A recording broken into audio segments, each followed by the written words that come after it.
إِنَّا نَحْنُ نَزَّلْنَا عَلَيْكَ الْقُرْآنَ تَنزِيلًا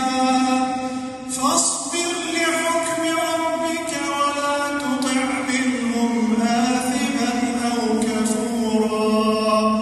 وَاذْكُرِ اسْمَ رَبِّكَ بُكْرَةً